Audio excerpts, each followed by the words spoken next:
నమస్తే అండి, welcome to my channel Lakshmi Ramana recipes. ఈరోజు మనం ఒక మంచి హెల్దీ బ్రేక్ఫాస్ట్ రెసిపీని ప్రిపేర్ చేసేసుకుందామండి. అదే మిల్లెట్ పెసరట్ అండి. ఆరోగ్యానికి చాలా మంచిది.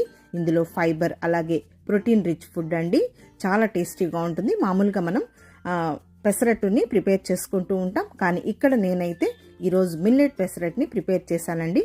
ఇక్కడ నేను ఈరోజు పచ్చ పెసర్లతో పాటు కొర్రలు వేసి ఈ పెసరట్టుని ప్రిపేర్ చేశానండి. ఇది మార్నింగ్ బ్రేక్ఫాస్ట్ గానే కాకుండా ఈవినింగ్ స్నాక్, నైట్ డిన్నర్ కూడా తీసుకోవచ్చండి.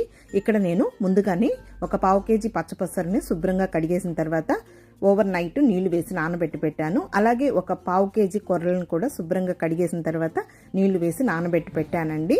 ఇప్పుడు ముందుగా ఒక మిక్సీ జార్ తీసేసుకొని ఈ పచ్చ పెసర్లని అలాగే కొంచెం కొర్రలను కూడా కలిపి మనం నానబెట్టి ఉంటాం కదా, ఆ నీళ్లు కొద్దిగా వేసుకుంటూ మనం దోసపిండిని ఎలా ప్రిపేర్ చేసుకుంటామో ఆ విధంగా మనం మిక్సీ పట్టేసుకోవాలి. ఇందులో ఒక 2 ఎండుమిరపకాయలు అలాగే ఒక అర టీ స్పూన్ జీలకర్ర వేసేసుకొని మనం నానబెట్టిన నీళ్లు కొద్దిగా వేసుకొని చూడండి, మరీ మెత్తగా కాకుండా అలాగని బరుగ్గా కాకుండా మనం మీడియంగా మిక్సీ పట్టేసేసుకోవాలి. ఇంకా ఇదే విధంగా ఆ మిగిలిన పచ్చపెసర్లని కొర్రల్ని 2 కలుపుకుంటూ కొద్దిగా నీళ్లు వేసేసుకుంటూ పిండినంతా కూడా మనం మిక్సీ పట్టేసుకోవాలండి.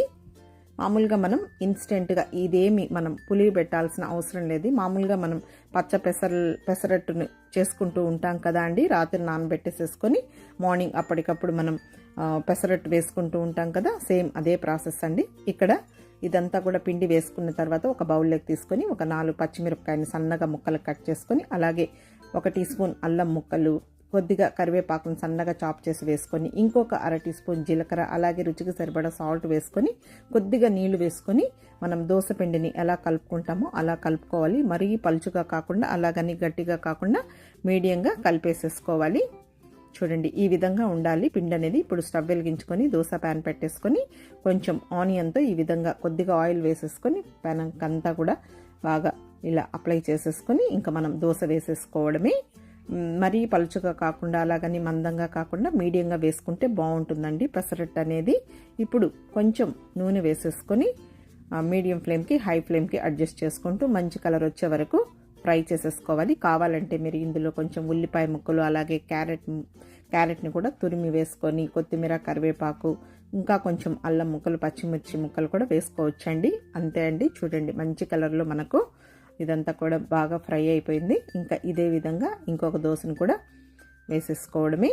ముందుగా హై ఫ్లేమ్ పెట్టామంటే మనకు ఆ పెసరపప్పు ఇలా మనం స్ప్రెడ్ చేసినప్పుడు కొంచెం తగులుకుంటుందండి. అందుకని లో ఫ్లేమ్లో మనం పెనం వేడెక్కిన తర్వాత వేసుకొని ఇప్పుడు హై ఫ్లేమ్కి మీడియం ఫ్లేమ్కి అడ్జస్ట్ చేసుకుంటూ మంచి కలర్ వచ్చే వరకు ఫ్రై చేసేసుకుంటే సరిపోతుందండి. ఈ విధంగా మనం అప్పటికప్పుడు పులియ పెట్టాల్సిన అవసరం లేదు. నైట్ సోక్ చేసేసుకొని మార్నింగ్ మనకు ఎప్పుడు కావాలంటే అప్పుడు ఫ్రిడ్జ్లో పెట్టేసుకొని దోశలు వేసేసుకోవడమే. ఇంకా ఇక్కడ పల్లీ చట్నీ అలాగే ఎర్రకారంతో కానీ లేదు ఏదైనా పికిల్తో కూడా సర్వ్ చేసుకుంటే చాలా బాగుంటుంది. చాలా కమ్మగా పెసరలు కాబట్టి చాలా బాగుంటుందండి.